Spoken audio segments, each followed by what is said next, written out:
জনগণ নিজেদের মত প্রকাশ করতে মানে স্বাধীনভাবে মত প্রকাশ করে এবং সেই জায়গা থেকে আমার মনে হয় তারা বিবেচনা করবে কোন প্রার্থী তাদের সাথে থাকবে, তাদের পাশে থাকবে, তাদেরকে সাথে নিয়ে কাজ করবে। ওই জায়গা থেকে আমি যখনই জনগণের কাছে যাচ্ছি, পাশে যাচ্ছি, ওই আস্থার জায়গাটা আমি দেখতে পাচ্ছি তাদের কাছে, ওই বিশ্বাসের জায়গাটা। কারণ 15 বছর তারা দেখেছে কারা তাদের অধিকার আদায়ের জন্য আন্দোলন করেছিল, কারা পাশে ছিল এবং রাজপথ থেকে কিন্তু সরিনি আমরা। তো সেই জায়গা থেকে আমার মনে হয় জনগণ সর্বসাধারণের, নারী পুরুষ সকলের আস্থার ওই জায়গাটায় আছি আলহামদুলিল্লাহ। এই কারণেই বিশ্বাস করি।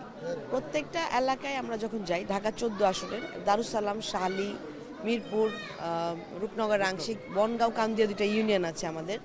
তো প্রত্যেকটা জায়গার চিত্র কিন্তু ভিন্ন। হ্যাঁ, ওটার পরিপ্রেক্ষিতে, তাদের অবস্থার পরিপ্রেক্ষিতে প্রত্যেকটা জায়গার প্রতিবন্ধকতাগুলো, দুর্ভোগগুলো, যে সেই দুর্ভোগগুলো নিয়ে আসলে কথা হয়।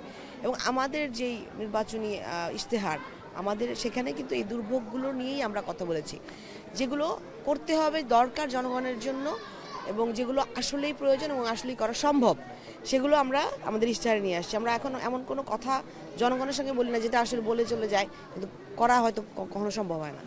প্রত্যেকটা জায়গায় যেটা আমরা দেখলাম যে প্রথমেই প্রত্যেকটা নাগরিকের নিরাপত্তা নিশ্চিত করা অতীব জরুরি। এখন রুল অফ ল ইন প্লেসে না থাকার কারণে মানুষকে বিভিন্নভাবে প্রতিকূল অবস্থার মধ্যে পড়তে হচ্ছে এবং মানুষ কিন্তু নারী পুরুষ নির্বিশেষে কেউই নিরাপদ না।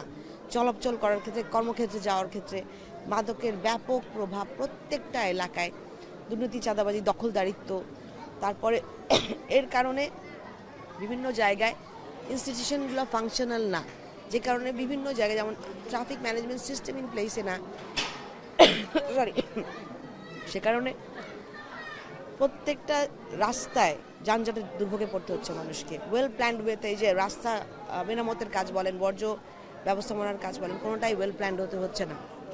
বৃষ্টি হলেই রাস্তায় পানি জমে যাচ্ছে। তো ওই ব্যবস্থাপনা সিস্টেমগুলো, পয় নিষ্কাশন ব্যবস্থাপনা, স্থায়ী ব্যবস্থাপনা লাগবে। পাশাপাশি শিক্ষার ক্ষেত্রে এবং স্বাস্থ্য ক্ষেত্রে যথেষ্ট পরিমাণ ইনস্টিটিউশন নাই। শিক্ষা প্রতিষ্ঠান বলেন, স্বাস্থ্য সেবা ইউনিট বলেন, কোনোটাই নাই। মান যেগুলো, এগুলো অনেক অনুন্নত, সেগুলোকে জায়গায় আনতে হবে, ইন প্লেসে আনা দরকার। ব্রিজটা খুব জরুরি বনগাঁও কাউন্দিয়ার জন্য। ব্রিজটা করলে একটা বিচ্ছিন্ন একটা জনগোষ্ঠীর মতো তারা আছে বনগাঁও কাউন্দিয়ার মানুষ, এবং টোটালি তারা শিক্ষা বলেন, স্বাস্থ্য বলেন, সব সেবা থেকেই বিচ্ছিন্ন থাকে। এবং ওই জায়গায় মানে ঢাকার মধ্যে এমন একটা জায়গা আছে, এটা আমি জানি না আসলে মানুষ চিন্তাও করতে পারবে কিনা। তো ওইটা আমরা সংযোগ করার প্রথম চেষ্টা করব। ইশতেহারগুলোতে এইগুলোই মোটামুটি চলে এসছে। পাশাপাশি সবচেয়ে আরেকটা বড় ফোকাস থাকবে আমাদের তরুণদের জন্য, তাদের জন্য, নারীদের জন্য আমরা কী কী করতে পারি, সামনে কী কী আনতে পারি। মাদক বন্ধ করা যাবে, জিরো টলারেন্সে যাব, কিন্তু তার নিরাময়টাও তো দরকার এবং তাদেরকে এনগেজ করার জন্য, কাজে কর্মসংস্থানের ব্যবস্থা করার জন্য বিভিন্ন কারিগরি প্রশিক্ষণ, তারপর আইটি রিলেটেড যে ফাংশনগুলো তাদের দিয়ে করানো সম্ভব সেই জায়গাগুলোতে এনগেজ করা, এন্টারটেনমেন্টের ব্যবস্থা করা। মাঠগুলো নাই যেগুলোতে আমাদের সামনের ভবিষ্যৎ যারা বড় হবে তাদের জন্য দরকার, সকল বয়সের জন্য আমার মনে হয় মাঠ একটা খুব জরুরি জিনিস। কোনো এলাকাতেই এগুলো নাই।